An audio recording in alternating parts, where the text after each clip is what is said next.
রাসূল সাল্লাল্লাহু আলাইহি সাল্লাম বলেছেন কুল্লু বিদআতিন যালালা ওয়া কুল্লু যালালাতিন ফিন-নার।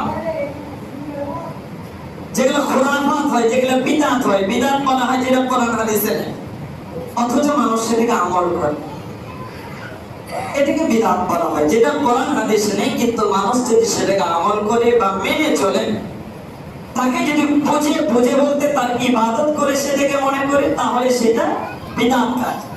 আর আল্লাহর নবী বলছেন যেটা আমার হাদিসে নেই, যেটা আল্লাহর কোরআনে নেই, সেটাকে যদি মানুষ ইবাদত মনে করে চলে বা মেনে চলে, তাহলে তাদেরকে রাসূল বলে দাও যে কুল্লু বিদআতিন যালালা, প্রত্যেকটা নতুন বিদআত কাজ যেটা কোরআন হাদিসে নাই সেটা হচ্ছে গুমরাহ।